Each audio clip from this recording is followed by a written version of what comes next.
Do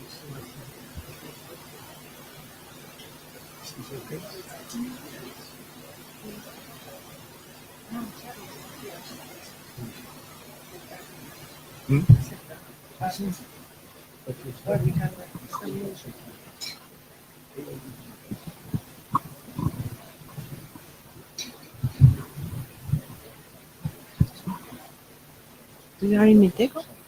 Yeah.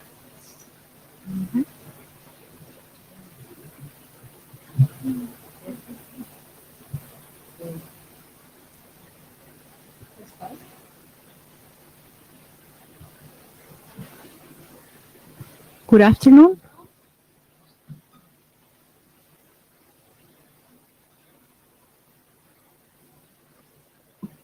Good afternoon. We'll start with roll meeting. Welcome to everyone. This meeting, please note that this meeting is attached to Not Well. Be aware of that. And the meeting materials, thank you very much to Dominique for being the minutes taker, and JavaScribe Raul. Thank you very much, guys. Thank you very much. And if there is someone else that want to please help those guys, be kind and help us, please. And there are the links.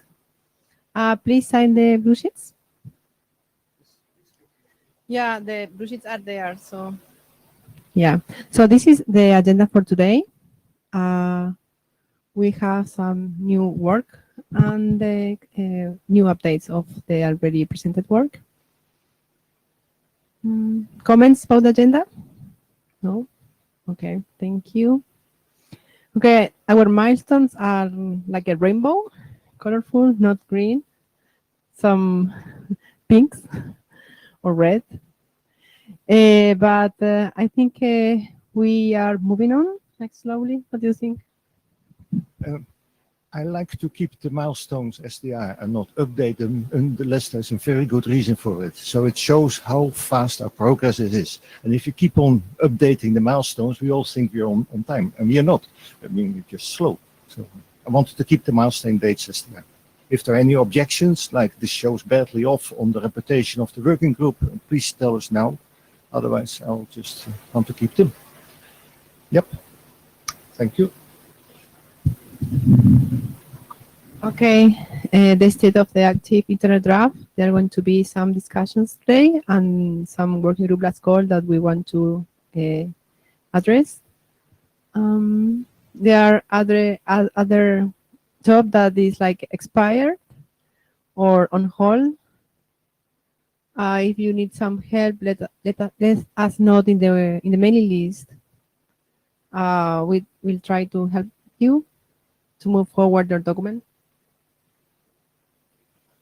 And there is some related internet draft, and all of them they are going to be discussed today. So very nice that we have new work ongoing. Yeah, and as well, Ripple observation was updated just today, so it's nice. Thank you. And the open tickets, we have some about the DAO projections that we want to make last call. It would be nice to know if there are addresses already. Okay, the use of Ripple info. We believe that we add like some operational considerations for the new option. And the security section as well was modified. We believe that address all the tickets.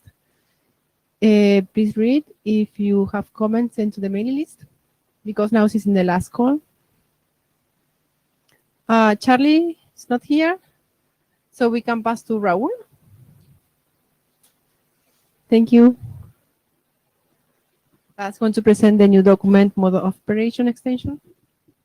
You can have this. Hello. Is this working? Okay. That's fine. Thank you. So I'm Rahul Jadhav from Huawei Technologies. I'll be talking about two things today. One is the MOP, or the mode of operation extension, which is rather an easy subject. But the other thing, the capabilities, this is something that we are trying to introduce new into RPL, and I'll try to reason as to why this is required. But before going into the details about capabilities, let me talk about mode of operation. Well, Mode of operation is something which is defined in RPL such that all the 6 LRs in the network have to mandatorily support all the primitives that are required by this mode of operation. So 6LNs doesn't need to support all this primitive. This is only mandated for 6 LRs. Now it's 3 bits in size, and it's already exhausted in the sense that if we finish all our work in the existing documents, it will be exhausted. So you can see on the left hand side here the MOPs. There are 5, 6, 7 which is unused, but there are already contending drafts which would like to use those. So unless and until we have this extended, we won't be able to proceed with some of these drafts. So, well, it's a very straightforward extension. What we are doing is we are adding a new RPL control message option. It's essentially we have the existing 3-bit value. If it is 7, then it serves as an extension. In that case, an implementation should go and look for this extended RPL control message option. And the final MOP should be calculated as the base MOP plus the new MOPX. So in the table here shows how should you calculate the final MOP. It gives you a nice. So the reason why we did this was so that in the future we should be able to refer MOP 0, 1, 2, 3 in the same way that we do refer right now, and all the new MOPs that we add in the future we should be able to incrementally refer from 8 onwards or 7 onwards. Now, this is something new. So the primary rationale for supporting this or for introducing this capabilities was there are certain options, or there are certain features in Ripple or on the nodes which might be optionally supported. Now, like I mentioned before, the mode of operation is something which all the 6 LRs have to mandatorily support. For example, source routing with multicast mode, all the 6 LRs in the network have to mandatorily support it. So it is required. But there are certain features which might be optionally supported by the border router or by the nodes in the network. In that case, it would be good for the border router to signal such an extension such that nodes can optionally enable it if they require, or 6LNs or the 6LRs can signal their own capabilities such that border router will know whether 6LNs, what are the capabilities supported by the 6LNs. So this capability is a new option again. It will be carried in DIO and DAO message. And the primary difference with MOP is that it could be optional. So the capabilities that are supported, well, it could be mandatory as well, but it could be optional as well. That's what the point is here. So an example use case, I was just thinking, this is not something that I've really thought about in detail, but I was thinking 6LORH, which right now doesn't have a dispatch mechanism. There is no way of signaling in the network that all the nodes in the network support 6LORH. This could be signaled using such kind of an exchange, such capabilities. So most of the capabilities field is modeled upon existing, like 802.11 already have such kind of mechanism. So I try to model based on that kind of information. So it's a very straightforward option. We have just the bits specifying new capability options, and these capability flags are what have to be defined in the new specifications. Well, points to ponder. So capabilities can essentially be made use of by existing MOPs as well. Let me clarify here that there is no cross-relation, cross-coupling between MOPs and the capabilities, the MOP extension and the capabilities. There is absolutely none. So you can use individually the MOP extension, leave out the capabilities, or you can use capabilities with existing MOPs as well. Both these possibilities exist. Now, capabilities have to be sent in every DAO. Well, that is something that needs further thoughts. In fact, the same applies for DIO as well, and the same applies for MOPX or the MOP extension. We would like to elide it in the future messages. It's subsequent messaging. I don't know whether we can make use of the same. We had some time back DIO configuration option which could be elided. So I'm hoping a similar mechanism can be made use of, but that draft is currently expired. We hope we can revive that, and we have the authors here. Another thing is the impact on the memory requirement. Well, this is a critical factor that I'm thinking of. So now every 6LR can generate a DAO for any of the sub-tree nodes by itself based on the routing entry. Now, does it mean that the capabilities have to be kept in the routing entry. If it has to be, then it's a problem. It increases the size of the routing entry, which is a very big issue in my opinion. I mean, this is what we see also. So some thoughts are to be given there. I think if it is possible to still use capabilities with this problem, and the next is the capability handshake use case. So we have three-way handshake already between the border router and the nodes. You have DIO, DAO, and DAO. So the handshake mechanism is still not described in the document, but I don't know whether working group would like to have such kind of mechanism. So yeah, that's all. Questions? Hello, Raoul, Pascal Thubert here. When we thought the MOP initially, it was exclusive, like mutually exclusive. You were either storing mode or non-storing mode, etc. When we look at the DAO projection, it is actually in addition to storing mode or to non-storing mode, right? So we cannot easily signal it in replacement of the original MOP. It's an extension, but it's on top of, right? Right. Yeah. So we need to be able actually to signal things more as capabilities as MOP really, and because you build on a mesh which is storing or non-storing, and then you add, Right. say, storing mode projection or non-storing mode, and it looks like an enumeration of things, right? So Right. I don't know exactly, we are not there yet about how we express them, but we need to consider that in the future we may have a main mode of operation and then sub mode of operation which are not necessarily supported by everybody.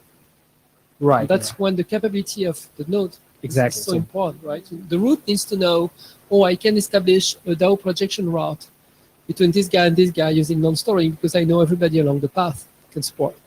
That's precisely the principle that we thought about when introducing the capabilities. Yes. Thank you. That's all. Thank you. Thank you. Comments? Further comments? Who have read the draft? Great. Who is willing to do some reviews? Well, I think it's a good work because we need that. So please add the to do, fix it, and we can do a working group adoption for that item. When you fix it. Yeah. Reviews. Their contact. Private. I have a question to chairs.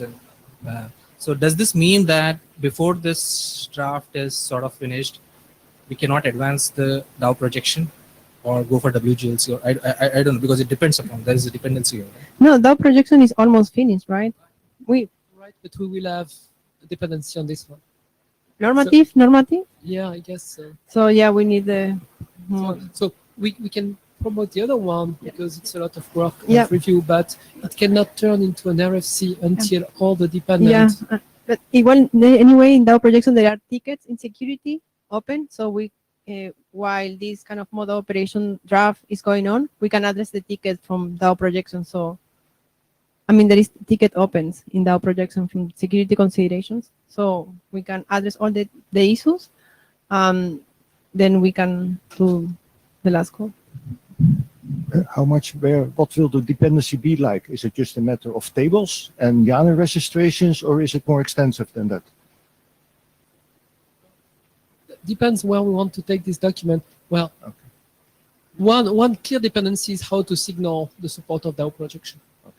Right. So that one, it's easy but we'll need this to be an RFC to be able to build a product which express, oh, I support DAO projection as to storing or as to non-storing, etc. So that's the easy one.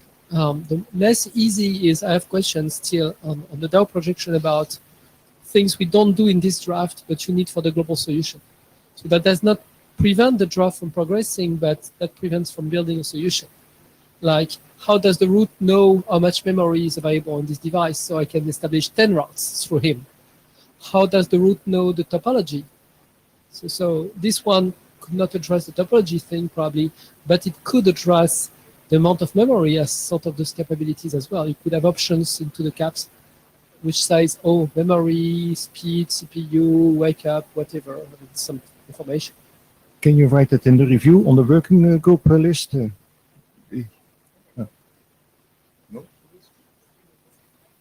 Oh, excuse me. Can you write this in a review of the document? Which other additions are needed for the DAO projection? You just mentioned a few. Okay, good. So, Rahul Jadhav, Huawei. So the other question that I would like to ask is, now there are two components here. One is the MOP extension and the capabilities. If we really want to expedite MOP extension, we can leave capabilities in a different draft, or do you think we can proceed it in the same draft? And this is another question, because capabilities will definitely require more deliberations if we introduce handshake. That would be more, it will add to the complexity. Maybe two documents, one for capabilities, another one from MOP-Ext. Do you think it's better? I think. Right. We need to discuss that in more details. Okay. But precisely the minimum he has to be able for Node to tell the root, I support DAO projection, storing, non-storing, which is very close to the MOP. It's just a MOP the other way. Because you have a main MOP, which is the one which is in the DIO, like non-storing. And then you've got this thing in the DIO, which in the extension, which says, oh, by the way, we also do non-storing projected route. So the root does that. Okay, now the device needs to respond. Yes, I also like it. Right? And as a bare, I would package that as a bare minimum with this draft. Now, the extension to the caps where I say I've got this much memory and whatever else the root would need to know can be a later RFC, because it's not, you can build on the minimum expected memory or anything like that, right? Or configured. The root could be configured to know that those devices have at least that much memory throughout the network, whatever. So we can live without the extensions, but it's very useful to ship this at least with, like, I have this, and the device comes back with, I have this as well. Okay. Yeah. Okay. Since we need more discussion on it, we can put that information in Ripple observations draft. So a section with that, with all the requirements. So because it's a draft that we use, because it's a draft that we use to, so we add in this. It's easier to discuss because we have like written, right?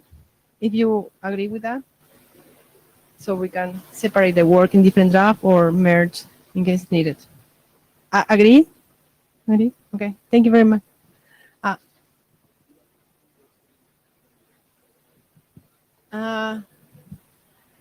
Who is willing to review? Georgios? Georgios?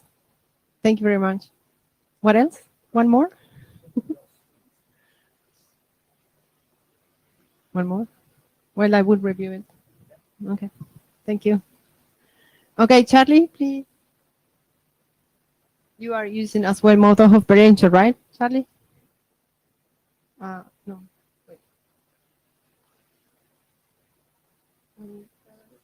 No. I know. No problem. You have to take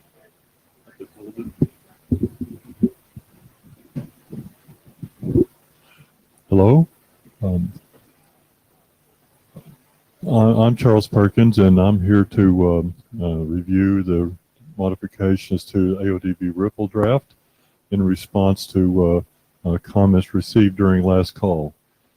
So, oops, wrong direction. We're going to turn that around. How about that? Okay, so the main thing that was done to the draft was to add a expanded or greatly expanded security consideration section, and that ended up being a lot of text for a reason I'll explain momentarily. And then it was also requested that the AODB Ripple actually does two things. It does peer-to-peer route discovery, and it also does bidirectional asymmetric route discovery. And then there were some significant editorial improvements that were also incorporated into the draft. So about the security considerations, the previous section just said AODB Ripple can use the same security model as RFC 6550, and it was requested for us to be more explicit about that. So then the new security consideration section actually talks about the three modes that are defined in RFC 6550, which are unsecured, which basically I think should be interpreted to mean secured by means other than Ripple, and pre-installed basically just says you install some keys and use those pre-configured shared keys to establish the security of the messages. And then there's another mode that's called authenticated, which presumably pre-installed also and authenticates, but using the same terminology. Using the pre-configured shared keys, the devices obtain another key that they use for purposes of authentication. Now, it was on purpose, none of the provisions and discussion in this new security consideration section, none of that's really different than what was already present before, but we were able to apply this specifically to the route request and route reply messages from AODV Ripple. So I think that we did not introduce any new bugs or anything like that. And it's pretty much as before, but much more explicit. So there's two specific parts of AODV Ripple that provide the advantages. One is that you can find peer-to-peer routes so that they don't have to go through the route. They don't have to do the up-down routing as Ripple does. And so that has two benefits. One is that there's less interference and congestion nearby the route, which can be important in a lot of applications. And then also peer-to-peer allows you to find possibly shorter paths. Yes, Pascal. Pascal Hubert. Yes, I want to insist on what you're just saying here on the shorter path. The term short, I mean, what does that mean? Actually, you can really think different metrics because you don't have to depend on the fact that the main Ripple DAG uses whatever ATX. Here, you might want to establish, say, a more deterministic path and have very different criteria than the main DAG. Right. And that's a very, very important benefit of this work.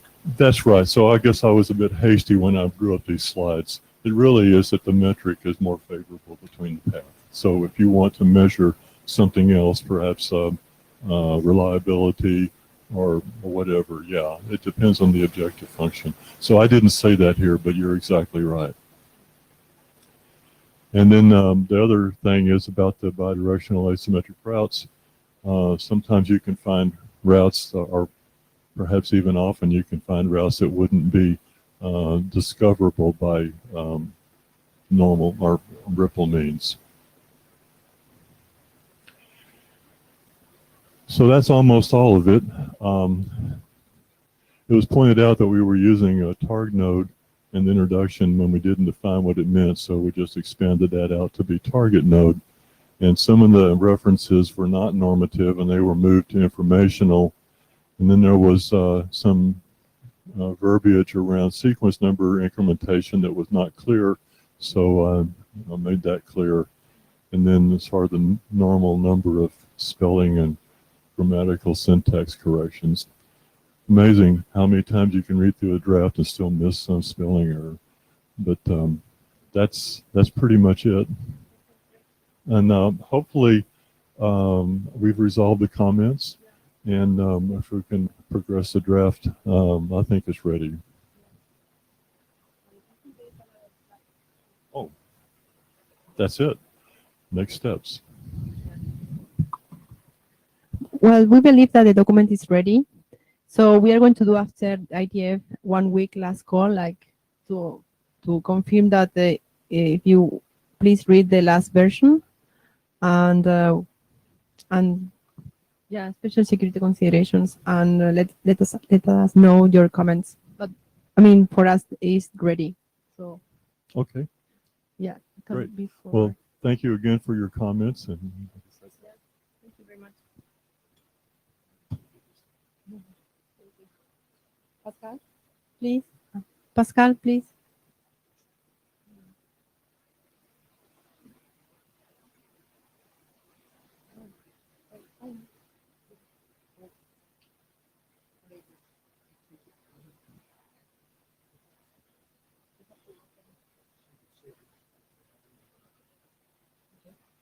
No, because we need Wow. to rub here.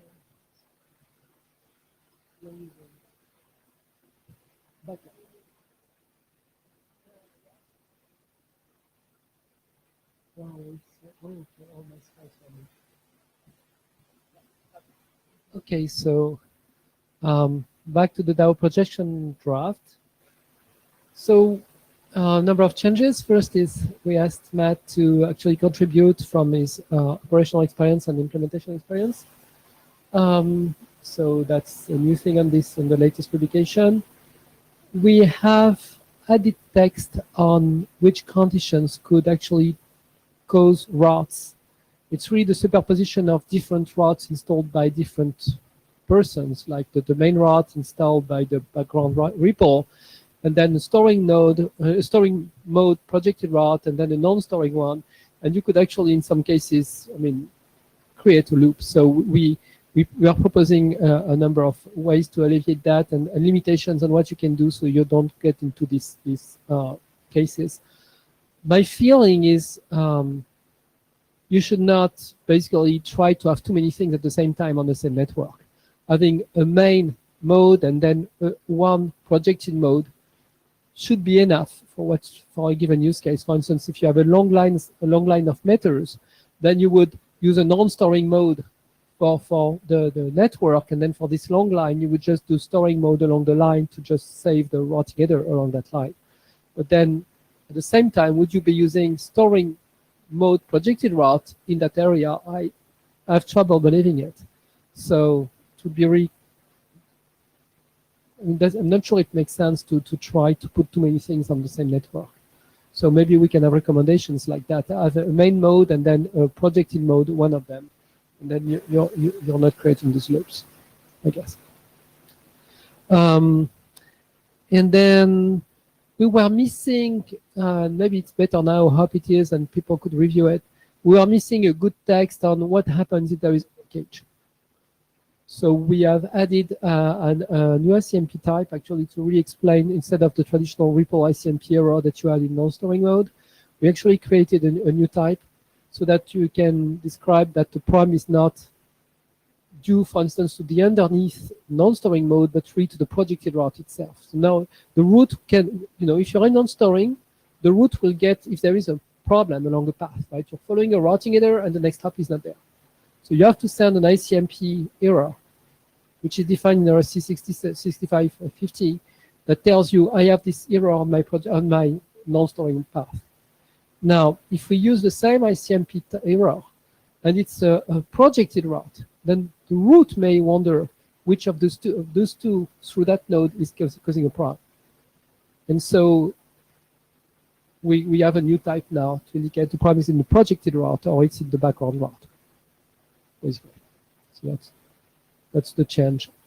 But then again, it's new text, so if people want to have a closer look at basically what happens when there is a breakage, do we signal it correctly? Can we repair it correctly, etc.? Please review that. And discussions are pretty much outside the scope of this draft. That's the MOP discussion that we just had. So it's listed somewhere on this slide, I guess. Yes. And there is the first problem is, how does the root even know the topology? In non-storing mode, the root knows kind of a tree or a DAG, but it doesn't know the neighbors, the peers at the same rank. So that's one thing that's not propagated to the root. And in storing mode, it does nothing, pretty much. Topologically speaking, it does nothing. It's a distance vector. It doesn't see a thing. So should we have a draft somewhere in this group, somewhere else? Is it something which should be in another group? How do we express the topology to the root? That one thing is missing. So the capability, yes, we have the MOP extension draft. We could actually have options in the capabilities to say amount of memory, amount of neighbors, whatever else could be needed, throughput capability, battery level. No.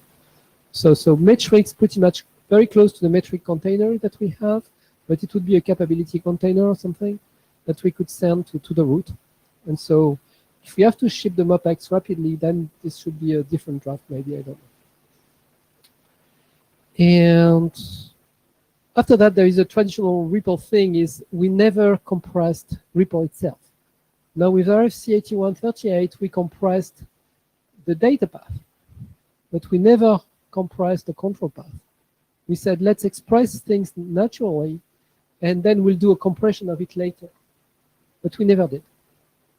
And so here again, if you have a VIA option, which is a non-storing, so well, even if it's storing, you will have a number of hops in there. It's going to take some room, right? It's going to be a big packet. So should we already think about compression? When do we think about compression? It's a more generic problem than just this draft, right? It's everything control in REPL. It's not compressed.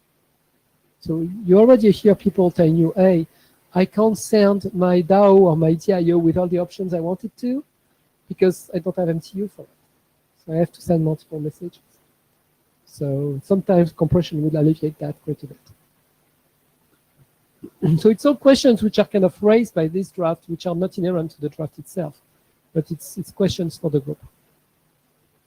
So the most urgent we really need is the capability. Because if the root doesn't know I can do story, I can do route projection, I have that much memory, you can install 5 routes for me or 10 routes for me. No, if the root doesn't know that, what can it do? And I don't expect that from a topology expression, a protocol that expresses topology. It's really inside of the device. So I'm pretty sure that belongs to us. You know, all the topology descriptor and stuff like that, I mean, there are STs, I don't know, CCamp, those groups, they may have something that we could use and extend, I don't know. But for the inside capabilities of the device, I mean, I think it belongs here.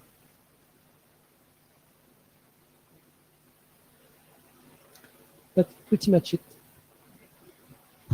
Comments on these new topics to address?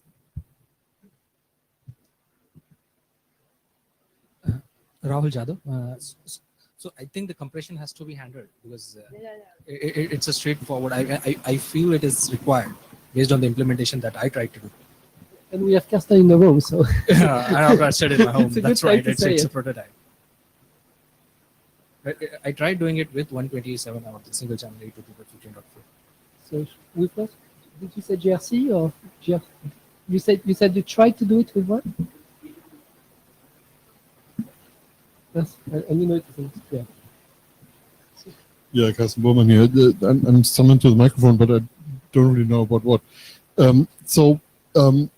Of course, that's always a problem in the design of a protocol, whether you design it in uncompressed form and trust somebody else doing the compression for you.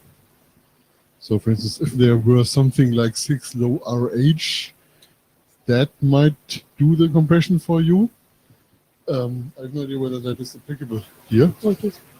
Or you compress right in the protocol, so that there are all these various forms of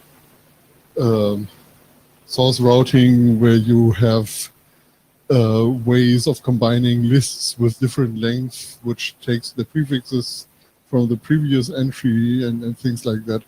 So there's a rich Which is 6 RH. pool to take ideas from, and I don't quite know what I would prefer here. And GHC, no? Maybe. Well, GHC is if you don't know what you will be transporting, this is a good way to get compression. Yeah. If you do know what you will be transporting, you can always get better compression with a bespoke model. So I think, I mean, if GHC solves your problem, go ahead and use it. Well, you gave a perfect example, right? RFC 8138 allows you to compress the next address because that's the same prefixing part as the previous address and things like that. And that's how we compress the routing header in 6RH for the data path. And it makes a lot of sense to compress the routing header that we have in the projected route in the exact same fashion, right? Because it's the same thing. Yes. So, but now we need to write a draft. I mean, we did 8138 in this group. not the original routing header thing, but the 8148 was done by this group. So we could do the extension for the REPL control plane in there. Yes, and for reducing implementation complexity, it's always nice to reuse data structures. So if we have a data structure that occurs in 6 or H, that makes sense here. We could just say using the same data structure. Thank you. Thanks, Gaston. Very useful. More comments? It will be nice if you can add all these topics in the REPL observation draft so we can address them. It's like, well, It's not a because draft, it's a book. otherwise we miss it, right? When we have all the problems, we can maybe merge, right? Otherwise, we can open tickets as well. But I think if you have like a draft moving forward, I think it's better. Thank you very much. Pascal, you can as well send email to the mailing list, like asking for suggestions about this topic. What do you say? Yeah. Okay, I can send you the email. Thank you. Pascal, you have the unaware list.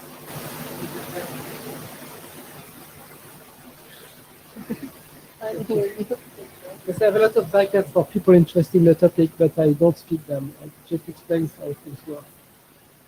Okay, so I presented those slides at 6LO a bit, well, like just before this meeting. So this is the context in which the unaware leaf operates. This context is a set of 4 RFCs, which basically extend RFC 6775 and provide a trusted registration whereby you can register an address, obtain routing services, and that can be proxy ND, that can be REPL, that can be anything. And then there is a way to prove that you're the owner of the address that was registered and for which the services is being granted. So this is a set of drafts, actually. One of them became RFC 8505, and the other are following. So that's pretty much the story that I was telling here. 8505 is a registration. It's a layer 3 version of the Wi-Fi association. You tell your router in advance that you're here so that you won't have to answer to broadcast for a minute lookup process. For that.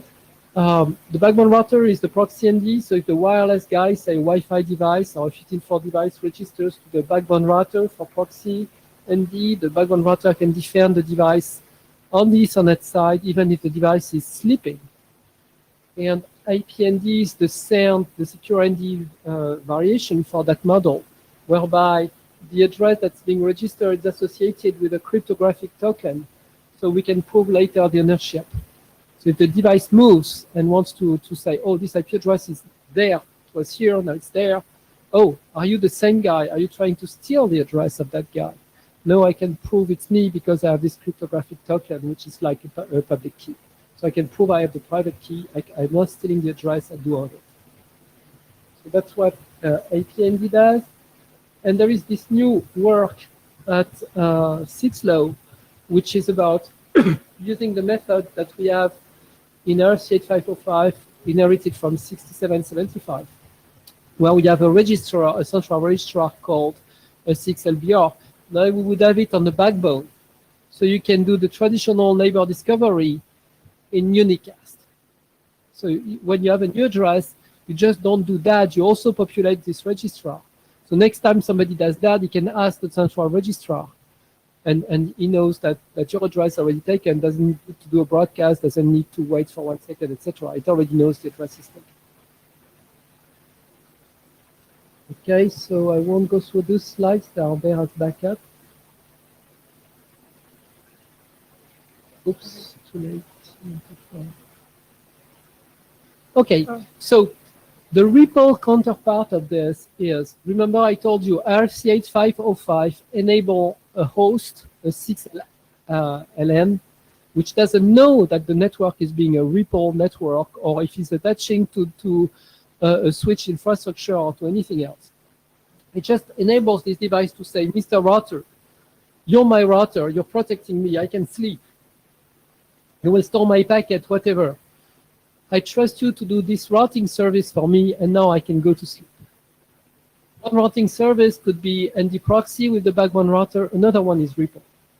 So when we wrote 8505, we took great care to make sure what was needed for Ripple was actually there. And there is actually an opaque field which must be populated a certain way when you want Ripple services. But pretty much all the fields that needs to be injected in the DAO by the router are present in this association process. So the association registration is Ripple agnostic, but it has all that Ripple needs. And that's pretty much what this draft does. So it's been around for a little while now. We have added multicast address pretty much the way Ripple supports them. We have added applicability text as well. The dependency is really on N505, no more on 6775 update because that one is past RFC. But yes, the draft is stable. Karsten?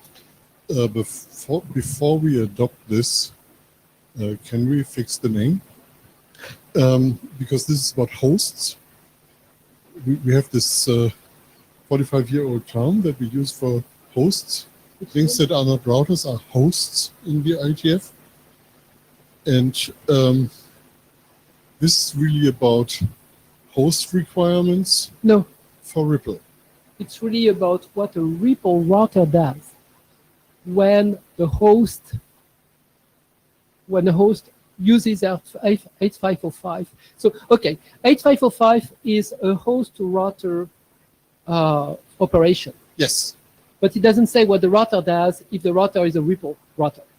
This one is only inside the Ripple router. What do you do if you get a registration which is Ripple agnostic? If you're a Ripple router, what do you do to turn that into a DAO? So it's really a Ripple operation. That's what it is. It's a Ripple router getting a registration and turning it into a DAO. So you are making no requirements on hosts. A random 6LoWPAN host can It would work. with this document. It would work. That's the design of 8505. So we just published 8505 with in mind to be able to do this. Now, there is one field, which I just mentioned, which is the opaque field, in which a node which is vaguely aware that there is some Ripple there or something similar to Ripple will pass the instance ID, because Ripple has this concept of instance ID.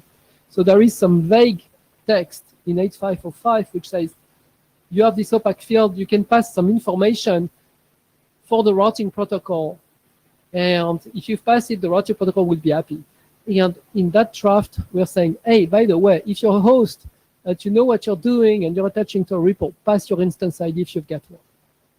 So that's the only field which is, but if you have a purely 6LoWPAN 8505 devices, it will join the instance 0, it's going to be very happy. Okay, so the point here is that the host router model is extended by something that can be supplied to help routing packets to and from this host. If you're talking about the TID, about the instance ID I just mentioned?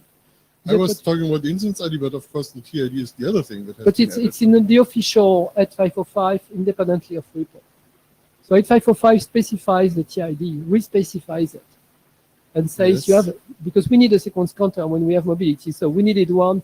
Oh, we copied the text in Ripple, so it's perfectly compatible. Fine. We could have picked just a normal sequence counter incremental, but we picked the one which is easier to convert into Ripple because we knew we wanted to do it. But it's the 8505 tells any lambda random 6LN to use to have a TID. Yes, regardless of whether there's Ripple or no Ripple. So this document essentially has two parts. One is an extension of 8505 to put this instance ID in. Well, yes, which is one line, but yes, if you like. And the other one is how to handle this on the Ripple side. Yes. Okay. So there must be one sentence which says, yes, if you have an instance ID as a 6LN, put it there. Yeah, there is that sentence. Least you probably would want to avoid the word leaves where this actually hosts. Well, by leaf, we convey the fact that the host is attaching to a Ripple network. And from the Ripple, because it's a Ripple router consideration. It's a repo router thing, right? Yeah, And the but leaf by is the a, time is a they do that, they don't know that this will be done to them. So they are But- hosts.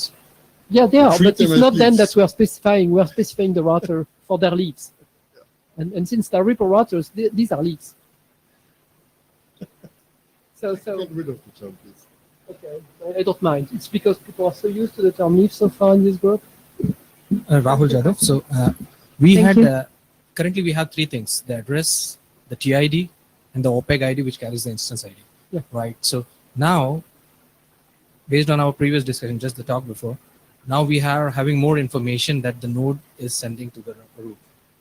Now, are we going to extend? No, because the information we are sending in this mop is a router thing. It's not a host thing.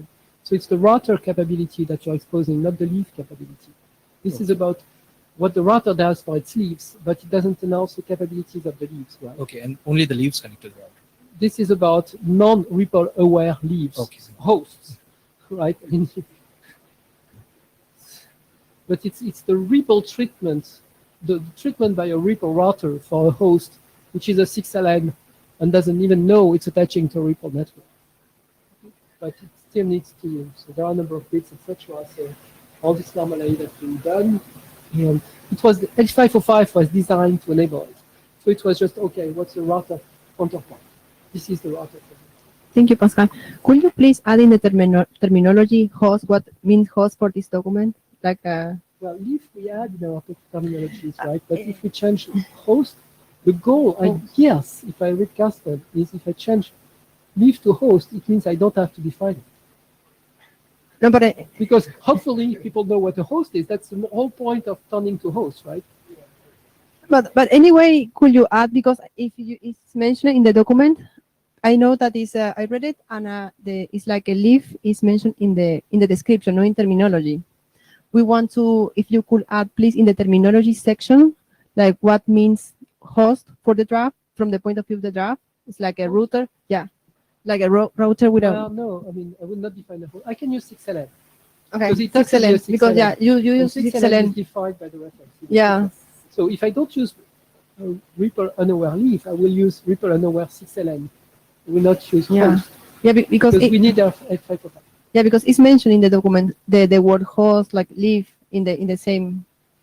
So, but Okay, I will look at that. okay, That must be thank you. something to be done, Okay. I guess. Yes. You tell me clean my stuff, I will clean my stuff. Okay, thank you. So the term leaf is actually defined in 6550.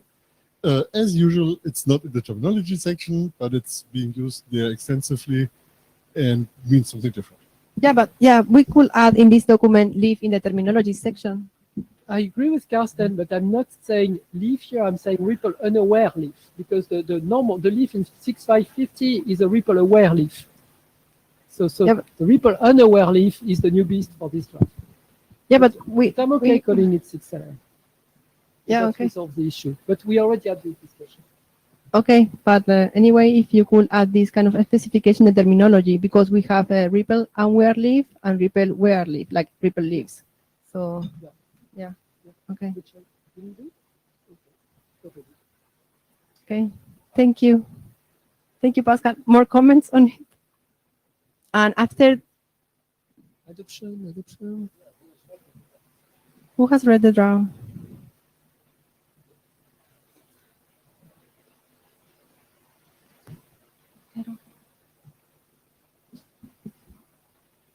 So the customer one, the one comment that I would like to add is once you add something to the host router interface, of course, the interesting question is, who else might want to use this? Who else might want to use this? How do I use this in my thread network? I mean, right now I can't because thread doesn't define it. But so is that something that has a potential to generalize it?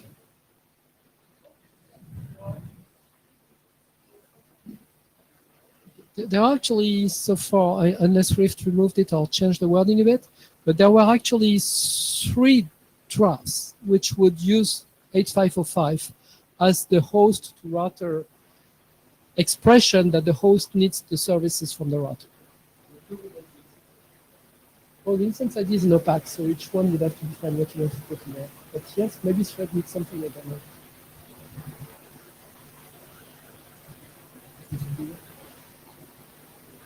That's the point of the opaque. Maybe this is not even the right room to ask the question. I mean, people who are thinking about how the router interfaces, can they use this opaque thing for interesting things? And if yes, is there any requirement following from this that should go into this design? I mean, this is well, yeah, I would prefer to have it in 8505, but that is in RFC, so it can't happen. But I'm just saying, when you design something like this, then you look a little bit beyond the envelope and see who else might want to use this.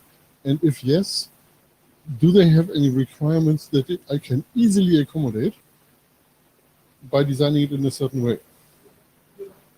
I so agree with you, and we actually went through that. So that's why Rift points on it, Backbone Router points on it, and Ripple points on it. So we have at least those 3 customers. That's the one I was aware of.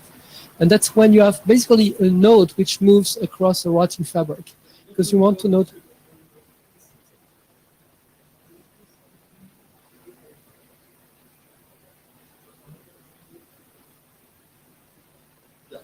Just wanted to say, do a little bit of legwork there and find out whether other people have similar problems. Presented at the routing working group somewhere. No idea. Just check it. Okay. Thank you for the comments. Okay, after do like a cleanup of terminology, we can call for adoption, if you agree. Okay. More comments? Okay. Thank you. And the next one is Aris. Wait.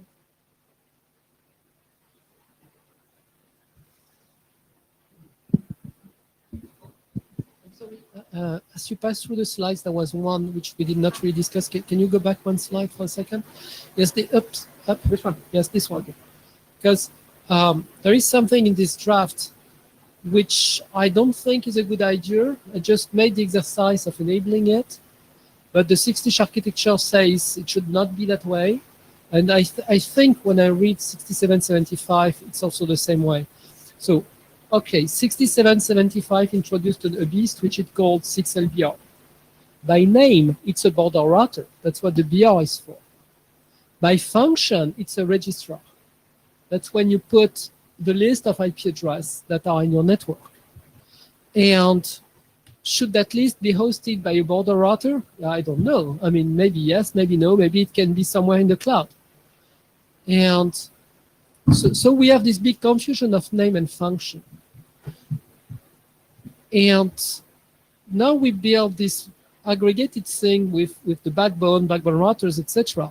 And the question comes whether the 6LBR, which by name is a border router, should be the root of the Ripple network, which is the border router for Ripple, right? So should we actually make it so and force that the 6LBR is always the root? So it's true to its name. If it is, then you don't need this weird stuff that you have here with keep alive, EDAR, EDAC, etc. Because if they are a different beast, then you must have some mechanics between the root, which knows, through the DAO process, the root knows who's there, and the 6LBR needs to know who's still alive, because it will time out. Registration as a timeout. If you want to maintain the state in the 6LBR, you must periodically tell the 6LBR I'm still there. But part of what we do in this draft is we use the DAO for that, so you don't have to send a DAO and then a DARDAC. Sending 2 messages instead of 1 is a waste throughout the whole network. So this draft saves that. Because it says if the root gets the DAO and the root is collocated with the 6LBR, then, by the way, think about refreshing the state in the 6LBR. The guy is not dead, right? If we separate them, there must be this keep alive that you see in this slide between the two. Is it worth it? I don't know. I have another question. Anima is using Ripple. Does they know the concept of a 6LBR? REPL has only the concept of a root. Okay, but you say we equate the root to the 6 LBR. It's just two functions located in the same place with an internal core Okay, between those fine. two. Now, if you don't do it this way, which is the way we normally do it, that's the way the architecture recommends to do it in 6-dish. If you don't do it, you will have to communicate between those two to save this message through the mesh happening twice. I think it's good combining. This one? It's good combining. It's good like yeah, yeah. So in that case, I can remove that text Yeah. from this draft and say we made that decision. Yeah, we make that decision. And now the border I router think- is really a border router. Yeah, but we can send an email to the mailing list if they, I mean, yeah, because I mean there are like few people. So having Yeah, actually telling us, oh, there is a problem splitting the root on the 6 LBR. yeah. If we can, I mean, I think we get optimization, eliminate, and this keep alive messages. So we can do it. I think it's the right thing to do. Okay, thank you.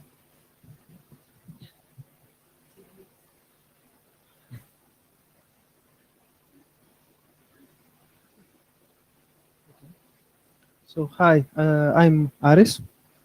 I will be presenting the continuation of our work on an extension to the DAG metric container for storing a parent set to enable PRE. So we have updated the draft. We already had some a review from Diego, and now Rahul has given us some extra comments. So he pointed out that we had a strict dependency on 6-dish, and we removed that. None of this work depends on 6-dish. We also added an explanation of how alternative parent selection can work. One of the methods we have been using internally, but it's just an option. And for some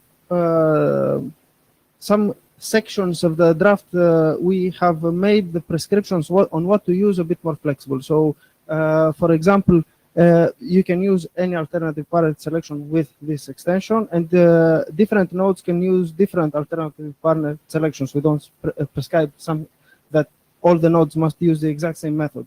There's no reason for that. Finally, I think following Rahul's comment also, it is conceivable that you could have different requirements for replication on different paths, so we have allowed that as well. Finally, we added an appendix with some implementation details and some results. As far as the implementation itself is concerned, we implemented the 6 LoRa-based address compression. So the extension contains IPv6 addresses, and we have implemented the ability to compress them based on the same idea. And for the implementation, we have used the reference address based on which we do the compression to be the DODAG ID, which has a drawback. We'll discuss it later. And there's also an example of how to use it in the source code. As a brief overview, I'll go over this quite quickly. We've discussed this a lot of times. So the idea here for this draft is to try to have some form of determinism, to have high reliability with low jitter and bounded delay. And the idea is to do PRE, to send multiple copies of a packet over different paths so that we can achieve that. And the problem is that if you don't control how you spread the packets around, you basically have flooding. And it's also harder to keep jitter low because you can have very weird paths along the DODAG. So in this draft, we basically propose some information that can help you achieve that. The idea looks like this more or less. So you have a source node that sends some information. It has the default path, which is a solid line, and it might try to create an alternative path through the dashed line. So it replicates information to both A and B, but you want to send the information to finally arrive to D, where one of the copy will be eliminated. If it doesn't go to D and goes to some other node to the side, then you won't do packet elimination, and this leads to flooding. In order to select where you will, which will be the alternative parent to which you will send the information, you need some extra information to guide you. So in this sense, what we are sending is the parent set of the potential parents to which you will replicate. So you know which are the parents in the parent set of A and B, and that helps S choose who it will replicate to. This is a standard DIO format, and within it there's a DAG metric container. And for our extension, we are extending the NSA metric container type. We are adding a new TLV, which contains now with a 6 LoRa address compression. It has a PS. It has the 6 LoRa type, which is as in the reference for as in RFC 8138. It contains one of these values to indicate how many bits of the prefix are elided in the compressed addresses, and it also contains the addresses themselves. This adds some overhead. It adds 1 byte of overhead. In this new version of the draft, we prescribe that you must use 6 LoRa compression on the addresses, whereas in the previous version we said it's optional. But in okay, and yeah, this is just normal 6 LoRa compression. You decide which is the lowest common denominator prefix, and you compress all the addresses based on this. There is a limitation here that all the addresses are compressed with the exact same prefix. So if for whatever reason there's a bigger difference between the addresses, you won't have such an efficient compression level.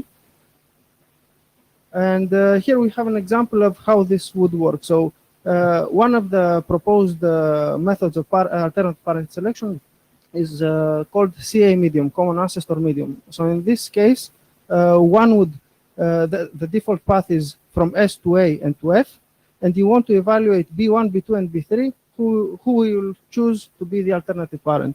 So in this case, B1 will be rejected because its parent set D and E does not contain F, the default grandparent, and you can choose either B2 or B3 because both their parent sets contain F.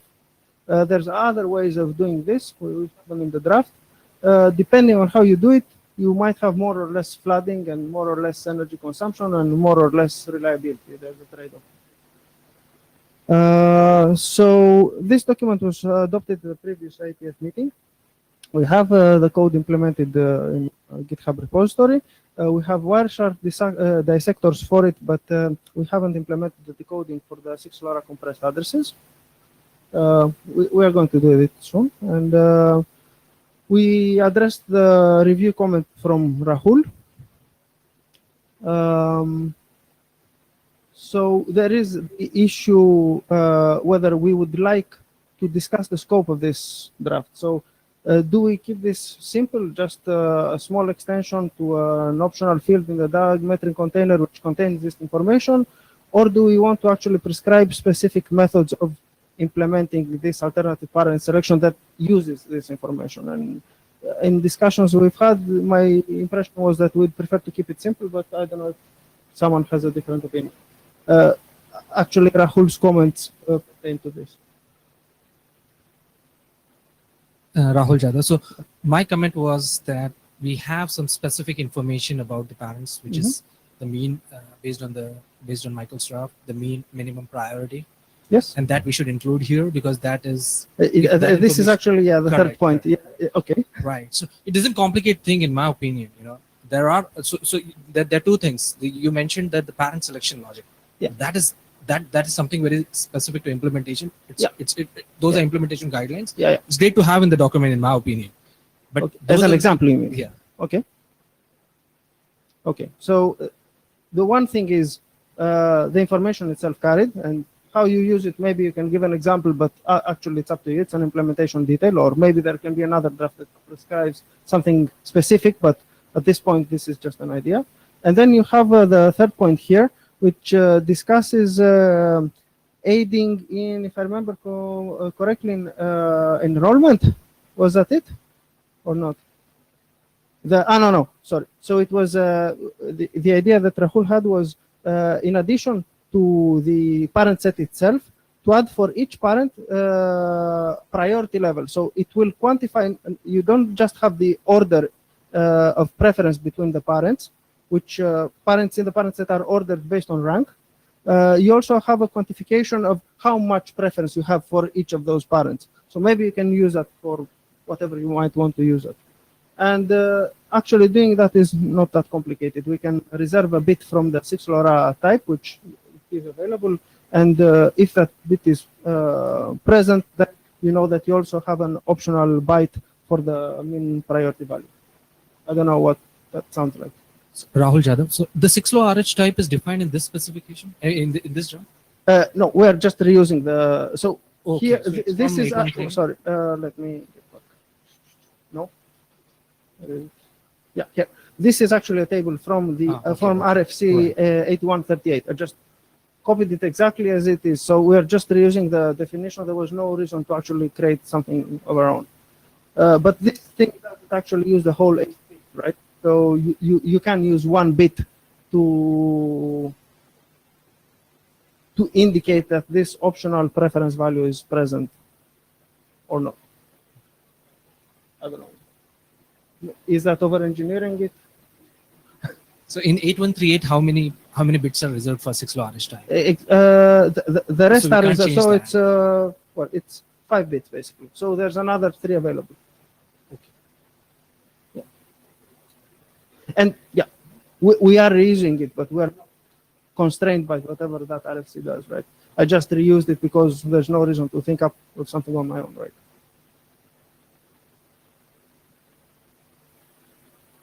Sorry, yes. Okay. Well, that's basically it. I don't know if someone would like to provide another review or what the next steps would be. Yeah. Someone want to review this draft, please? Thank you. Okay, thank you. Thank you very much. Someone else, please?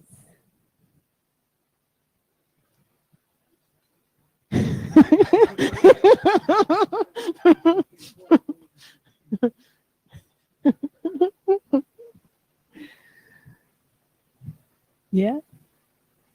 No. Okay. Okay, we are going to ask for the, so next steps will be address the issues that you have pending. 2 more reviews. Okay. Address the issues. Reviews, yes.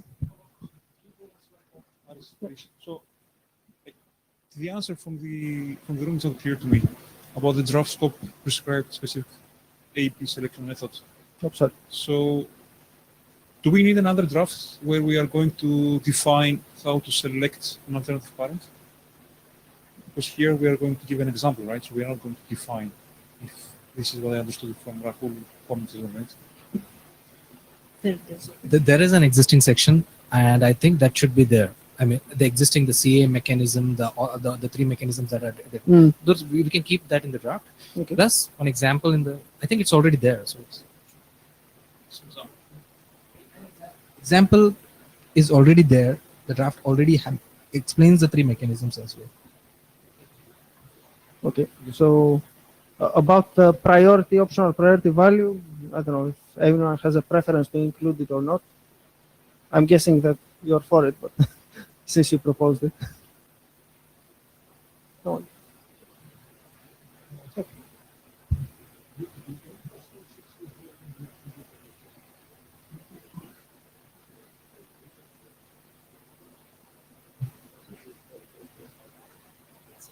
It was proposed there, but 6-dish has nothing much to add to it, right? I mean, it's a roll prime and then spawn. Maybe will be interesting. Okay. So after few reviews, we can do the working group. That's good. Okay. Great. Thank you very much. Next. Yeah. Yes, Okay. I won't reintroduce myself. Okay, so this is another draft regarding load balancing. So this is an objective function that tries to load balance nodes based on the traffic load they experience. So again, thanks to Rahul for his review. We did a small rename to more properly reflect what this value is. There is a value which decides the monitoring for throughput over which window is being performed. Originally, it was called the period. It's renamed to a window, which is more accurate because it's actually a sliding window. That's how it's designed to work. And we have extended the draft a bit to make the configuration of how information is reported and recorded a bit more configurable, more flexible. So there are two things that a node will have to do. It will need to monitor traffic over a throughput window, and that throughput window size, in terms of time duration, it has a time unit. And in the original draft, that was hard-coded, and now we've added some TLVs that allow you to configure that. So the root can say, you know what, I want you to monitor traffic over 5 minutes, or 5 seconds, or 5 hours, or whatever. You can also have it hard-coded, or you can use some whatever external configuration you might want, co-op or whatever else, to also convey this information. There's also mention in the new version to the oscillation issues that Pascal mentioned. So he said that normally what will happen is that as two parents, one gets a bit lighter in load, all other nodes will switch to it, and it will get overloaded. And then once it gets overloaded, the traffic will switch to the other one, which now is lighter in traffic. So you have one oscillation between multiple parents as an issue, and we have mentioned it, but at this point we don't have a solution for that. And following Rahul's reviews also, we have defined how the bits in the metric, the PCO or A bits are should be used. So finally, this objective function works with additive semantics. Anyway, that's a mistake actually. It's minimum semantics. So the information used needs the minimum function, aggregation function on the information. So we added definition how that is going to be used. The context of this is that you have different objective functions like O0 and Mr. Hoff, which use typically ETX or generally additive metrics, but none of them don't actually perform something that can load balance based on traffic. And there was an older proposal for the load balanced OF that used the child count of a parent, but if you have children, if you have nodes which have different traffic requirements, that won't work. So we are trying to, if you use one of these objective functions, then you have nodes which will be overloaded, or some DODAGs which will be overloaded, that will lower network and node lifetime. You have maybe packet losses which are higher if you overflow your queues, or higher packet delay.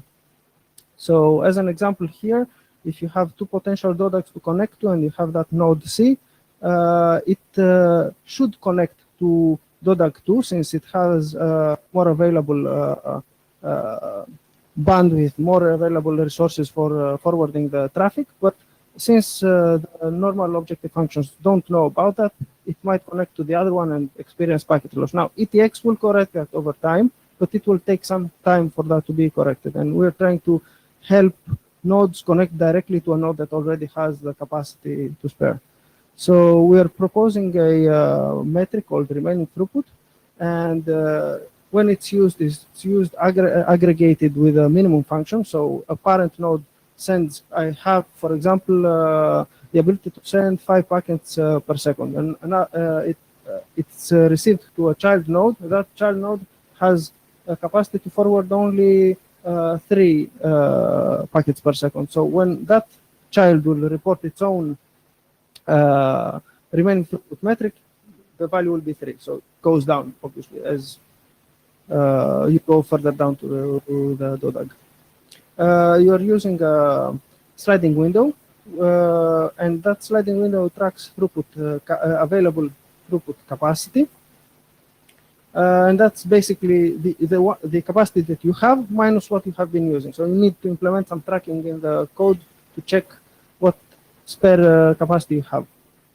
The idea is that the objective function will pick as a preferred parent one of the potential parents which has the highest remaining throughput.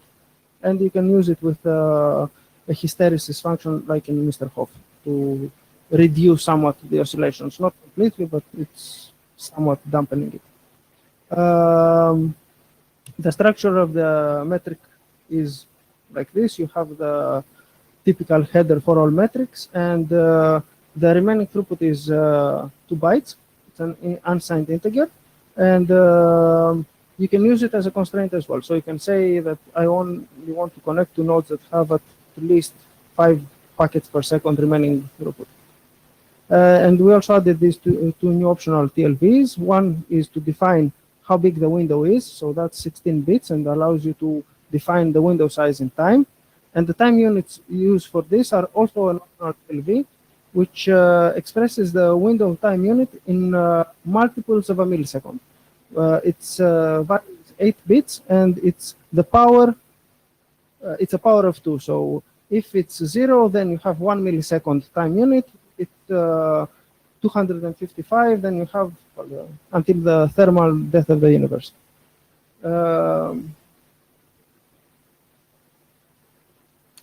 Finally, we are addressing the issue of enrollment. So this information can be used when you're trying to join a network through an EB at layer 2, and you can convert this remaining throughput into a PAN priority value like this.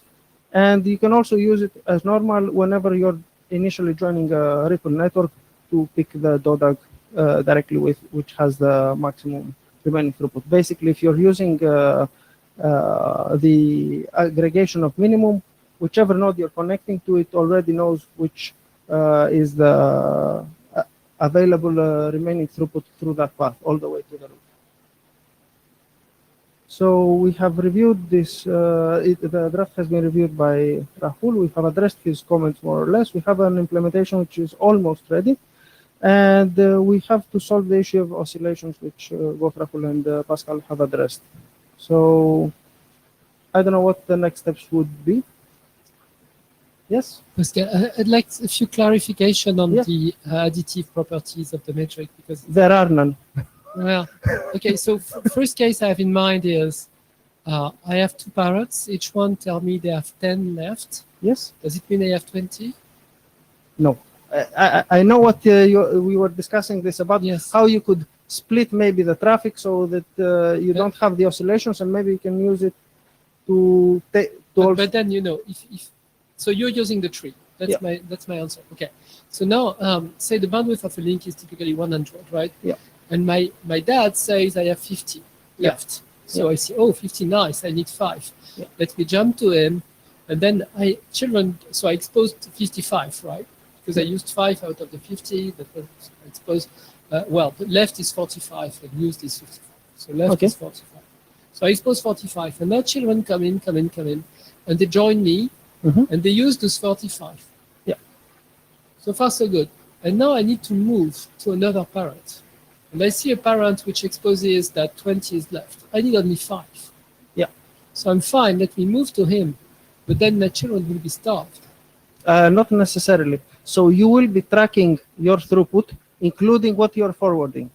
So you will know that it's not just 5. So when you're calculating your used throughput, what you have been using out of your capacity, you're not counting just what you are using, what is originating at that host, but also what you have been forwarding. At least that's how we've implemented it. So you won't have that problem. You're right. If you are just recording your own, then you will have that issue. Does that make sense? Okay. Okay. Thank you. So next step will be like fix this issue about oscillation, and Yeah, then we that's can. Oh, We'll try to, but we'll see.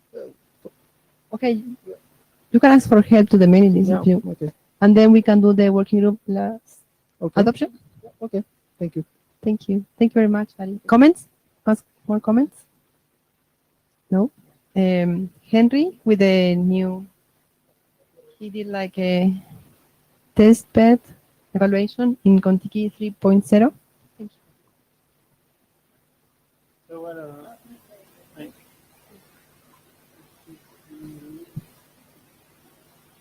So, Can you zoom in?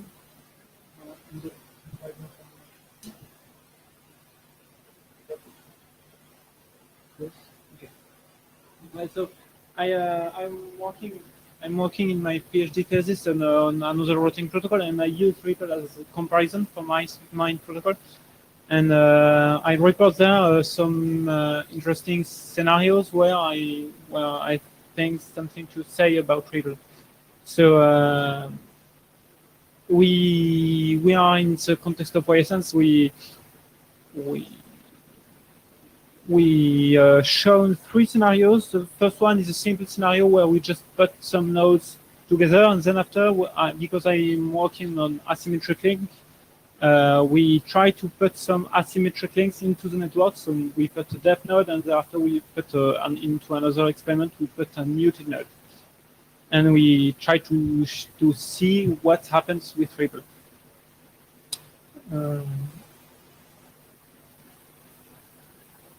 Okay, so first point is that asymmetric are not completely stupid. There is mainly two theoretical explanations of them.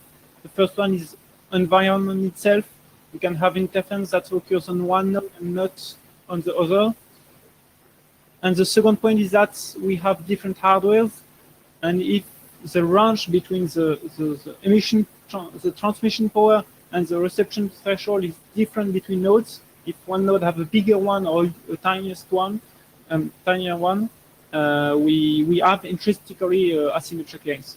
So in our testbed, we have constated that they are rare, but they exist, even without tweaking the layers.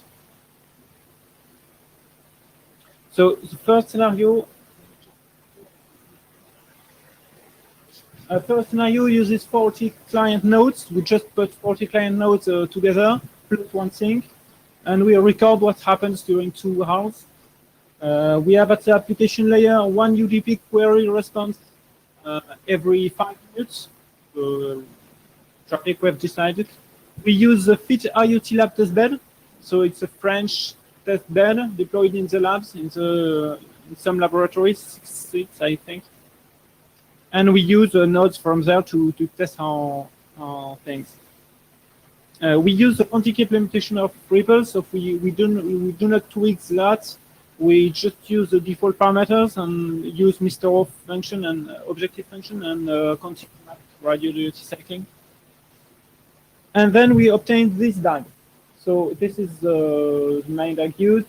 We see that we constated that we had an average number of neighbors of 5, which is an interesting number for just after. And what we have is this recording. So there is the time in horizontal. Vertical is the number of packets recorded by every minute per minute. And we have above we have the connection tree maintenance traffic, and below we have the host routes maintenance traffic.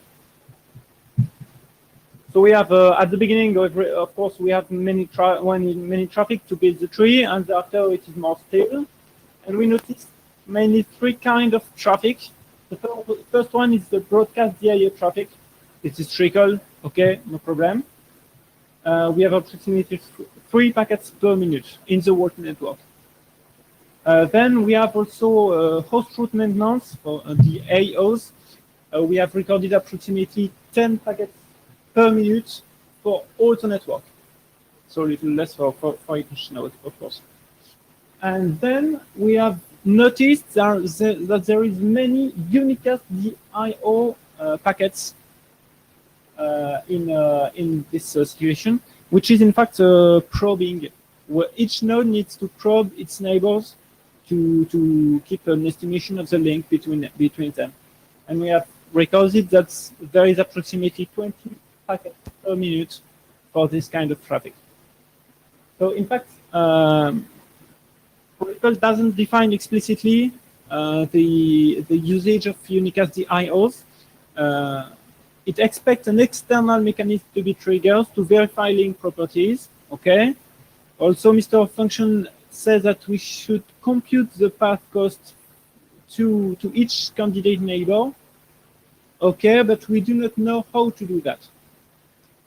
And so Contiki decided, the implementation decided to use unicast DIOs for that, but it is not well defined, in fact.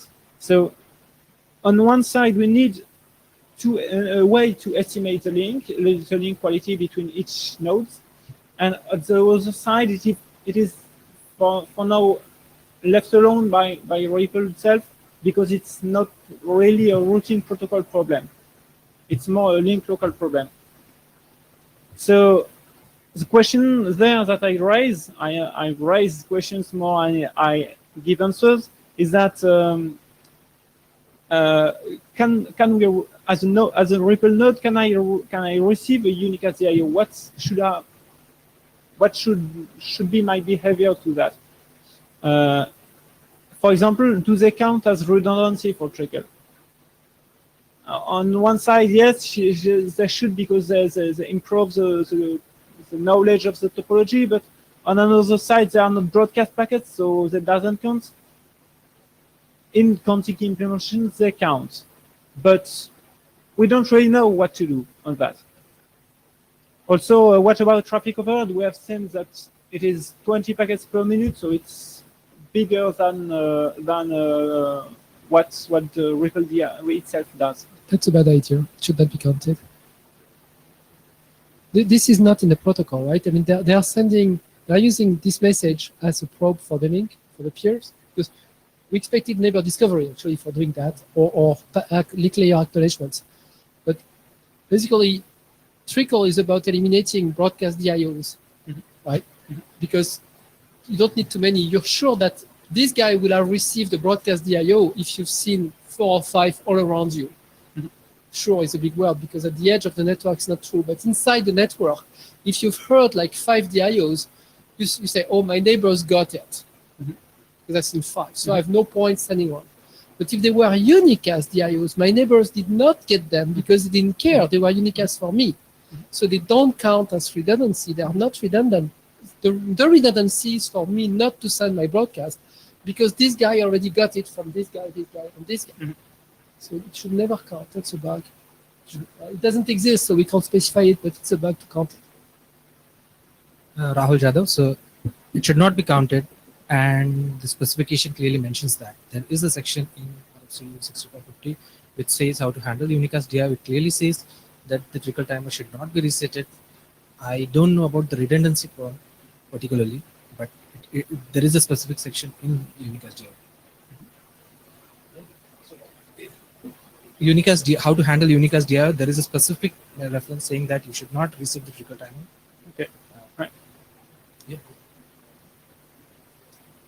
Yeah. Sorry. Yeah. I think it is DIS. Okay. Right. That's it. Yeah. So Contiki uses unicast dis, because I also have used Contiki, you know. Unicast DI. So I assume you talked to Simon about this? Excuse me? I assume you talked, Thomas Otene, I assume you talked to Simon Duquesnoy about this? Excuse me. Simon is the guy who wrote Contiki. Yeah, Simon Duquesnoy, yeah. The Duquesnoy, yeah. Did you talk to him? No, never. Why not? Yeah. Okay. He's really nice.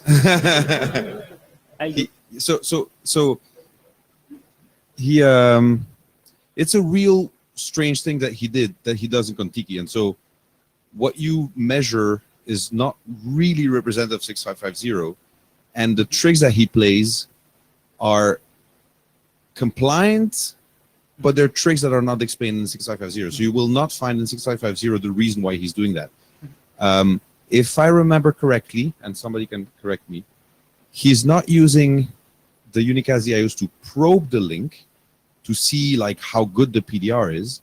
He's using it to do a weird way of local repair, so that in case he detects a loop, he starts by unicasting DIOs to all of his neighbors, so he gets an acknowledgement, so he is sure that his neighbors haven't updated information. That's very fuzzy what I'm saying, because Okay. I don't really remember, but I'm just telling you, Okay. you will not find the answer in 6550, and the fact that you have so many unicast DIOs is not representative of 6550. It's representative of the tricks that Simon had to play to get to those 5 nines download reliability paper that you're citing. Okay, but maybe I don't understand that. There, we should not have a constant unicast DIO background traffic, isn't it? Ask Simon. Okay. I don't know. All right. All right. Thank you. So based on my understanding of what Quantica does is this: it tries to probe whether the preferred parent is still there, Mhm. and the probing duration is all configurable. So, but it depends upon your scenario. So, if you actually have unicast traffic, then it should not come into picture. So, but in your case, the unicast traffic is once every 5 minutes or something like that. So maybe that is why it is coming into picture. Thank you. So I continue with the next experiment. So we put a def node into the network. So def node just emits correctly and receives no messages. We just take some less client in the experiment to make no too many traffic, and we have these results here, which is kind of obvious. We have continuous DIS emission and then continuous trickle timer reset. So it's not really surprising to have so many broadcast DIO messages. The only point is there that where is the question? We expect the link layer detects the asymmetry and blacklist, or kind of blacklist the interrupt the communication between them. But the point is that the link layer cannot detect that the link is asymmetric because the packets are broadcasted. So no, not acknowledged. So only Ripple knows that the link, so guess that the link is asymmetric because we send DIO messages and the remote node continues to send DIS. So Ripple knows that it is asymmetric, and maybe link layer or Ripple, we don't really know, should stop that. And it is not well defined, in fact, in the current standard.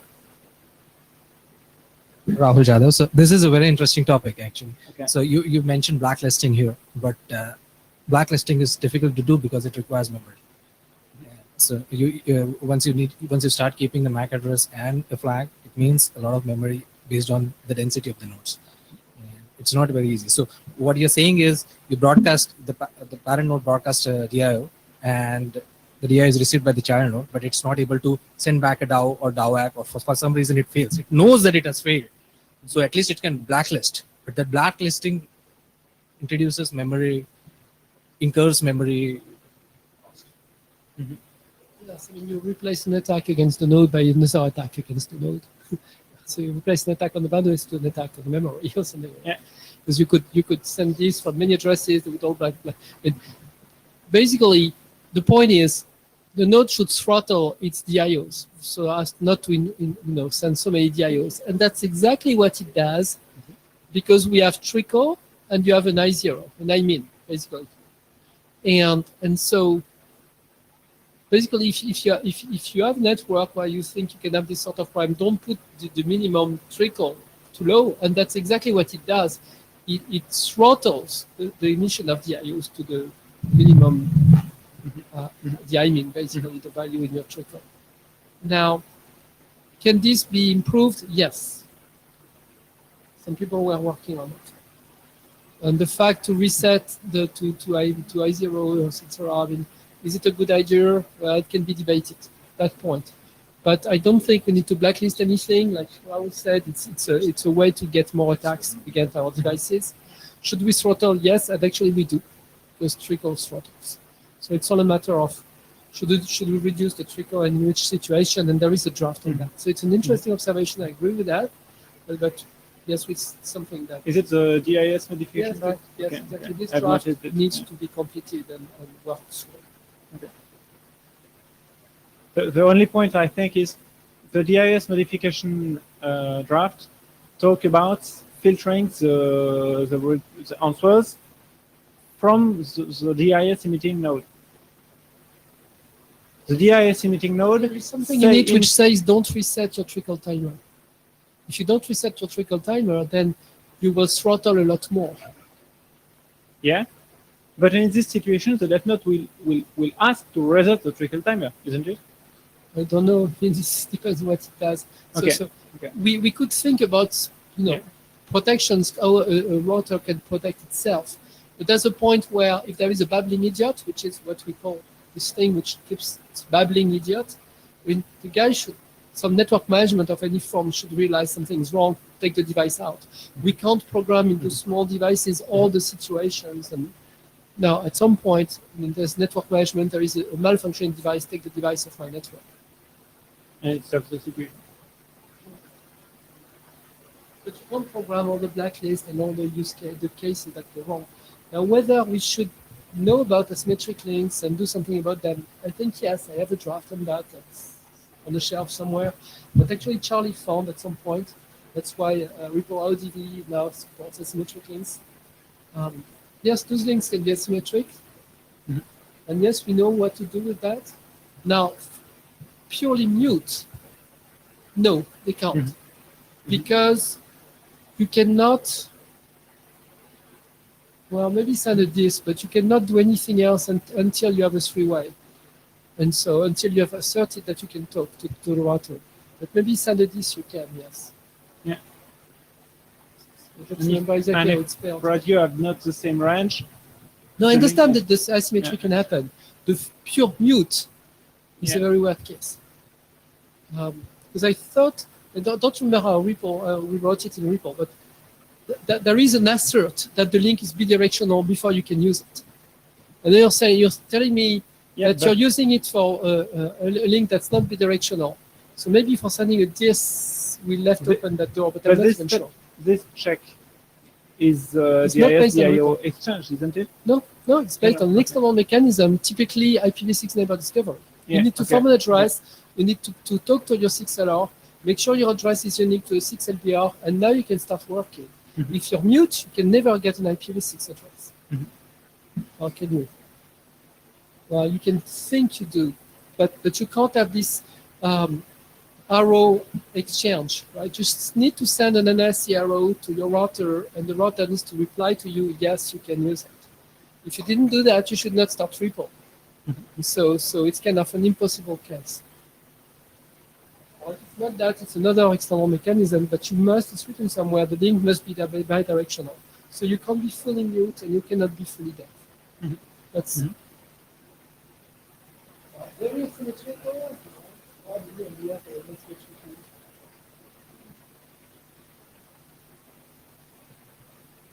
So very muted, I completely agree. Okay, that's perfect. The third case is shorter. Completely muted node is not possible. Doesn't interfere with the network at all. So we just approximately mute it. That is, this node is a muted node. At the beginning of the experiment, it is there, and after 15 minutes, we just silent it, and it can only communicate with 33, which is its previous successor. So we just have a scenario of local repair there, and it's the same scenario as a death node, and we just measure this kind of traffic. So we see that we have almost no losses except from the two concerned nodes during 10 minutes during the local repair, in fact, there. And we have a little more messages, control traffic, but that's as expected. And so the only point is that it is a really limited topology change. So we can just check if we have no too many trickle packets, but I think you just confirm me. I think that before the presentation, I think only the two nodes, the trickle of the two nodes have accelerated, isn't it? I think in this situation, we have the trickle timer of these two nodes that have accelerated. That's why we constated this biggest amount of DIOs. I expect so the node that doesn't change its trickle timers. So for that, it's pretty okay. So that's almost all. The question in conclusion, we have already stated them in the presentation. The question, one question is question of link metric estimation. Is it directly a Ripple question, or more an external mechanism that Ripple doesn't need to worry about?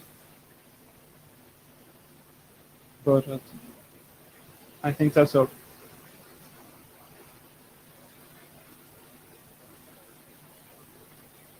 Simon is happy to talk, but we don't have time now, so I won't pull him in, but I'll send you guys an email. Is that okay? Okay.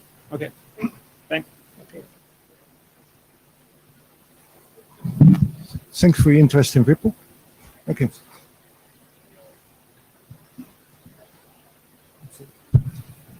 So, Pascal, there are two questions really which kind of fall out of this presentation. The first one is, what do we do with this document? But I completely agree with that document. There is something to be done about this. We need to re-understand when to send it, when to reset trickle timer, all those things. And we have kind of discussed around the draft, and then it's kind of stale.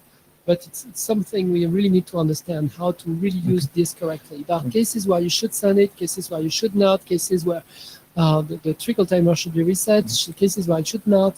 It's not obvious. It's something we really need to understand. But that means more than measurement. It means analysis. And after the analysis, it probably also means that you provide specifications to ameliorate the performance. Yes, we need to evaluate what the primes are. Yeah. Yeah, okay. So does it mean just the measurements? Well, no, it's a lot of that is on paper. Yeah. Like if you have if you have a blackout in your meters, like electricity meter, smart grid, you black out, and now the power comes back, and all the meters in the city start sending this, and your DIOs won't progress. They will be interfered with by all this. This. Very, very bad idea. Don't do it. On the other hand, I'm putting this new meter on my wall. It's the only one that's new in the network. I mean, and the guy is putting it and waiting for it to join the network. Should he stay in my home for 4 hours waiting for the next DIO? Probably not. So that's when you should press a button on the meter so that this is sent, the meter joins the network, the guy can leave. So there is obviously use cases where it's valuable, other cases where it should not be done. We did not document that. I'd like to discuss afterwards. Okay.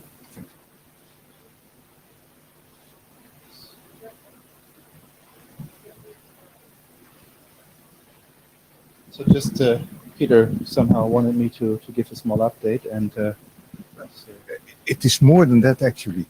yeah, we have this Ripple beer, and there was quite a lot of enthusiasm in it, and I think we should like to continue. And this is the moment to see if people are interested to continue, and that you can actually make some decisions on how to go forward. That will be lovely. Right. So this was basically the marketing slide. If anybody hadn't seen that last time, did somebody who does not know this slide? Okay, and then we can go to the next slide. So this was basically what the scope. Next slide, please. Oh, I have to. So basically, we've been fairly active until 103, and then unfortunately it died down. So we had a few meetings, and the minutes are on the Etherpad. But we hadn't really come to conclusions of document-wise what to do as the next steps, and maybe that's exactly what we should get back to. I think we had a very good sync up on a lot of understanding of the technical details. Is that face meant to indicate any particular opinion about the matter at hand, Mr. Pascal? Yeah. Yeah. This seems to be somewhat. Can you nudge this to go full page? Yeah.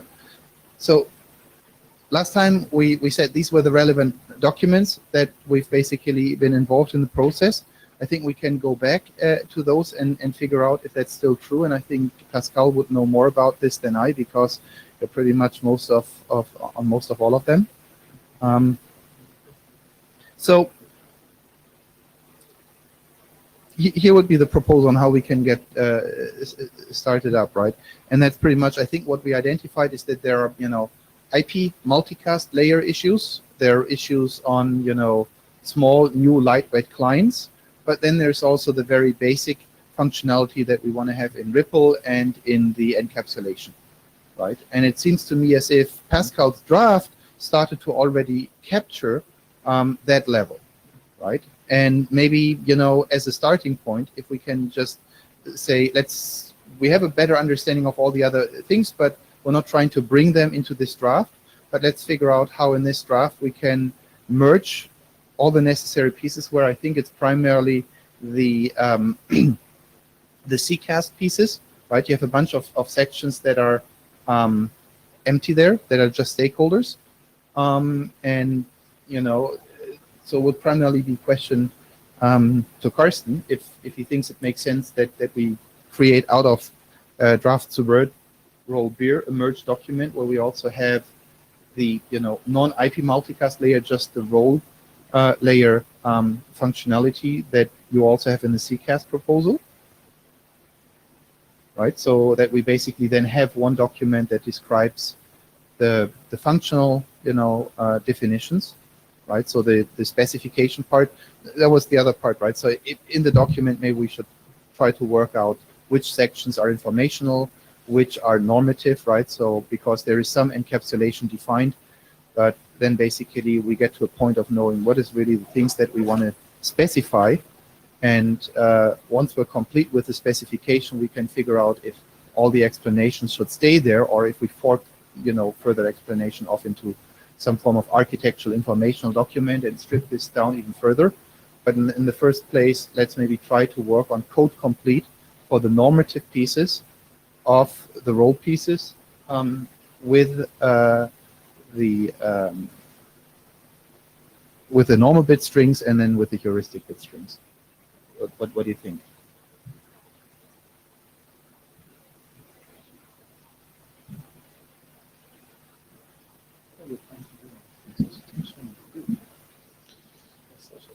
Yeah, Carsten, moment.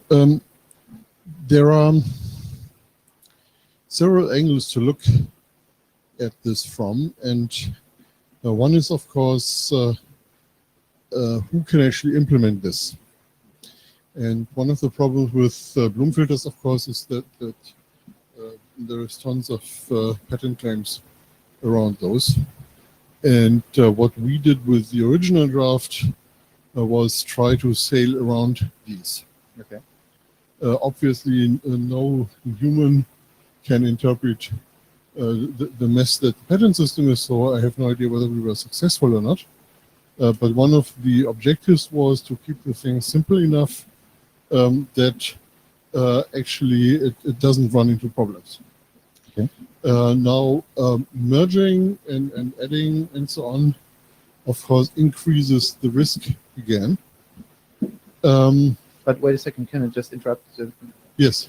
Would it be fair to say there is really nothing substantial about Bloom filters except proof of existence in your document?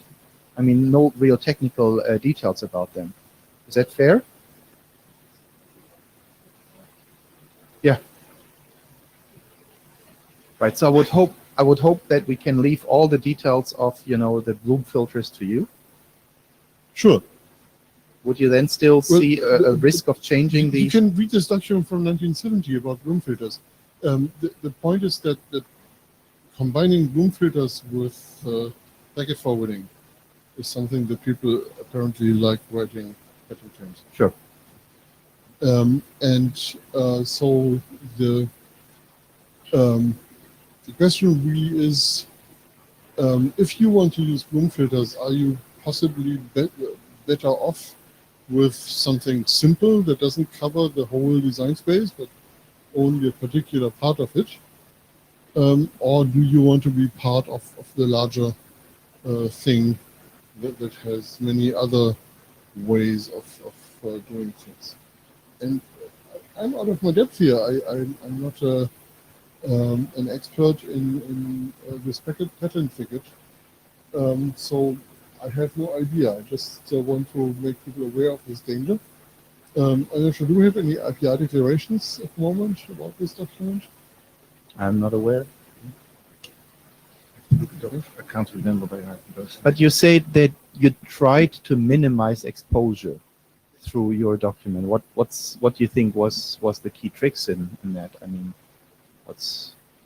Well, come up with something very simple, and wait for a while for the patent people to actually screen, and it didn't happen. So Yeah, but it wasn't adopted as a working group draft, right? no, I'm not talking about the IETF. I'm talking about where this document originated. I mean, Okay. this document is like 6 years old. Right. Of course, people might still have patented a part of it since, even though it has been published for a long time. But I don't care that much about that. But at the time, it looked good. Mhm. But again, I don't have a feeling for the risk level that is added when you add additional operations.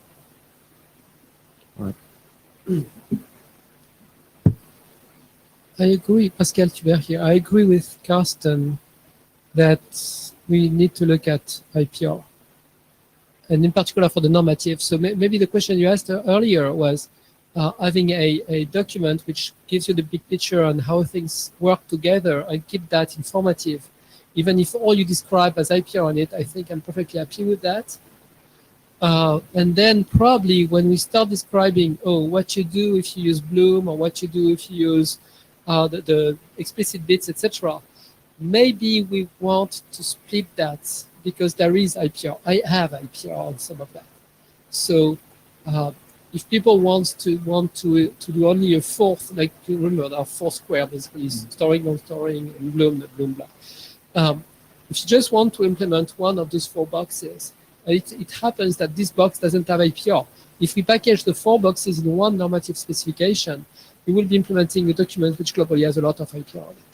And so I was just wondering whether we should look at which squares we want to start with and limit a document to one of those squares so that we limit the IPR that's attached, because there will be IPR attached.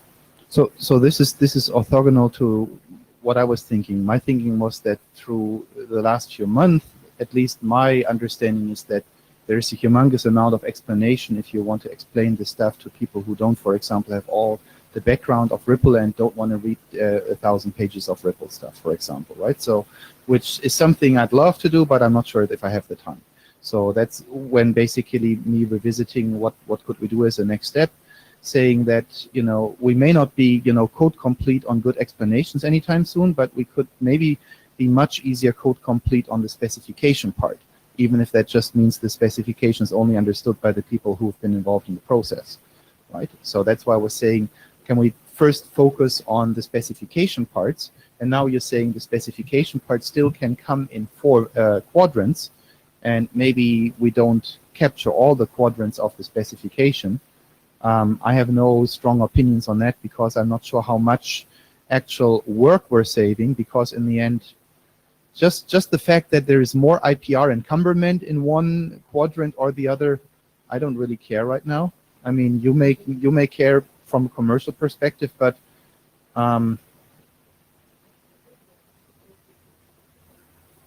look, I don't have a commercial head on for this stuff here, right? So that's, yeah. Oh no, understood. But I think that I mean, unless you want to create ultimately for 4 quadrants 4 different documents, right? But even then, somebody who's nasty can simply claim IPR against all 4 of them, and leave it up to your company's lawyers that you want to implement it to figure out, sorry, this guy is full of, basically his patent only applies to this 1 out of 4 documents. So now I think if we overthink the IPR stuff, we're not doing anything innovative. Right. So but fine, I mean, it's hopefully a design team, right? And we hopefully make this up. If we start specifying one particular quadrant, and then basically either run out of steam or enough member of the team say, okay, let's, for IPR reason or others, not do the other quadrant, and we stop there, right, and call that a first win, and then try to format the document accordingly. I'm just saying, what is because we've been doing a lot of high level, all over the place analysis and details, and how can we get focused? And that was the proposal, right? Let's work out the specification part. is the right moment then to go to Paris room, and then for the people who are left and who want to work on the subject, so that we can discuss face to face, almost face to face. Yeah. Yeah, is that correct? Sure. Yeah. Then you want to close the meeting? Thank you very much to everyone for being here. We go now to Paris room. It's in lobby level. It's close to the terminal room, the Paris room. Paris room. Paris. Paris. Paris. Paris. Paris room. Okay, thank you very much to everyone. So let's take a break and walk a bit and then continue working on roll and beer. Thank you, Charles, for leading this.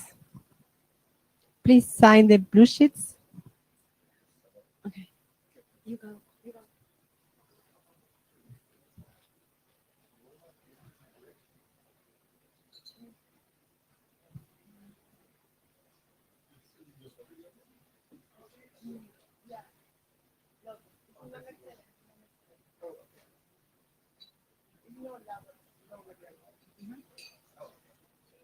Close to the terminal room.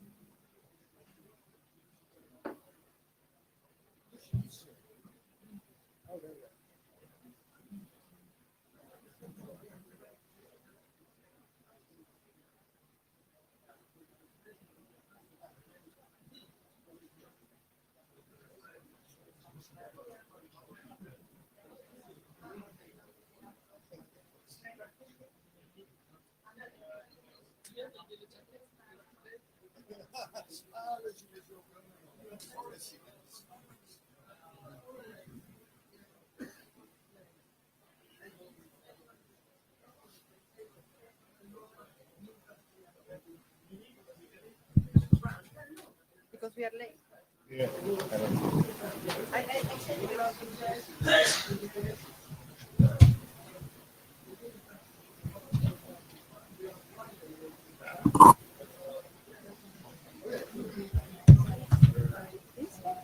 Okay, you take care.